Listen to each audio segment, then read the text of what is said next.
The end of day bell always rang at exactly 3:10 p.m. I don't know who set the clocks at Mother Teresa, but I think they were purposefully messing with me. Their 3:10 was my 3:11 and a half, and I knew mine was right. I religiously reset my watch once a week. It doesn't seem like much, but after a while the minute and a half start to add up. Once we got out of the building, there was only ever one thing on my mind. Please God, don't make me go to the...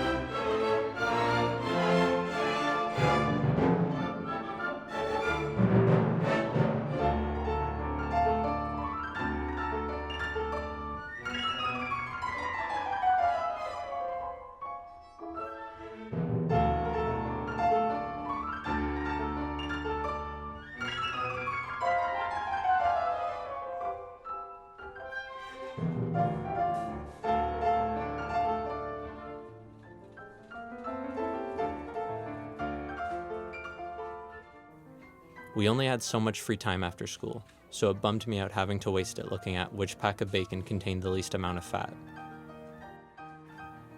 This one smelled better, but this one was cheaper. Outside, there were kids who sold chocolate bars to raise money for basketball teams I'm not sure existed, and a guy who sold sausages and told risque jokes around children in a way that made you feel respected. My dad would jump on the back of the buggy and wheel us around, and one time he talked to an ex-girlfriend from high school in the freezer section. He always got no-name mac and cheese, but Kraft Dinner was superior in every way. I didn't know how to tell him. I only gave suggestions when I thought it really mattered. I died before I ate fettuccine alfredo. I was briefly convinced there was a secret society of elderly Italian women who taught teenagers how to cook pasta and other basic dishes.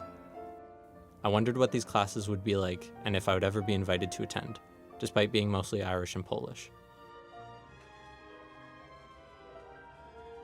My brother and I would play tag in the aisles, but froze and acted nonchalantly when other people saw. His class held a vote and decided that he had the best accent in the grade. I told him it wasn't an accent, it was a speech impediment. I never properly apologized. For years I had a recurring dream where we got T-boned by a drunk driver. Max dies in the hospital after a month in a coma. The dream always ended with me killing myself. Matt Sundin was his favorite hockey player. He was 6'5", which is about 6'7" with skates on. On Sundin's birthday, we got a $9 vanilla cake. I developed a few twitches that get worse the more I think about them. One of them involves me cracking both my wrists. It has to be both. And the other involves me stretching my hips, which can make it seem like I walk with a limp. I also chew my cheeks until they're nearly raw. We wished the cashier a happy New Year's Eve, and I was swept up by this pure, overwhelming joy.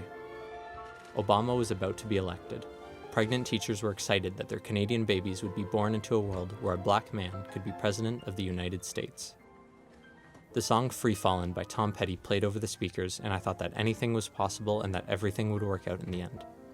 I never thought about where I was from, or if I would ever leave, or if I would ever come back.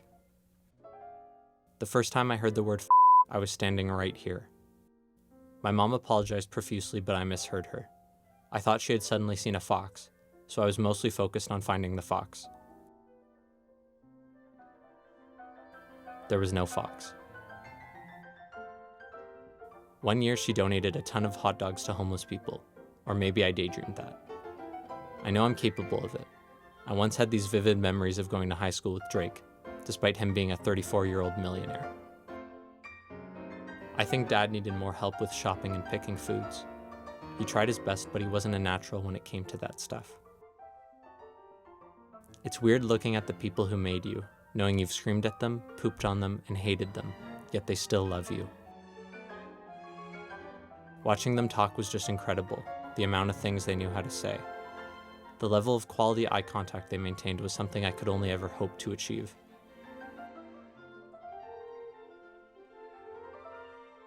I would often stare out this window in the middle of the night.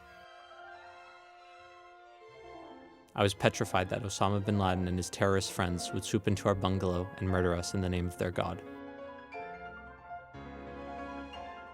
I believed it was easy to turn a flip phone into a bomb, and that secret meetings of mayhem were being held in basements all over Hamilton. The war in Iraq was supposed to be right and just. They wanted all of us dead. Sometimes you'd see someone you knew with their parents looking at celery, and depending on the day, it was either the greatest feeling in the world or you wanted to crawl into a hole and die.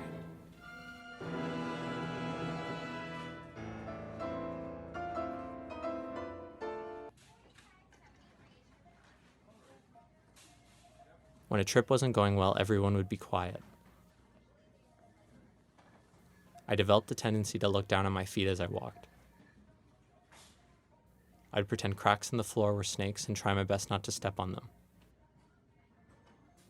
It hasn't done my posture any favors. I think I look an inch or two shorter than I am.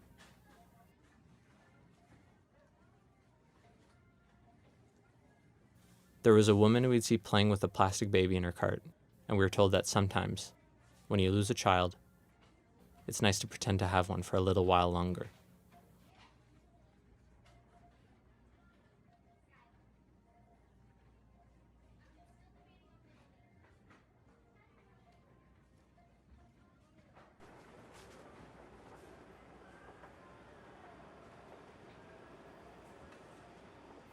This is the grocery store I go to the most now. But it's a Walmart, so it doesn't really count. Food costs more than it used to, which sucks because now I have to pay for it all myself. I still try to make shopping fun, but I usually end up wanting to leave as soon as I can. I have a girlfriend who tries to hide her twitches like me, parents who probably aren't eating enough, and I can't remember the last time I celebrated a hockey player's birthday.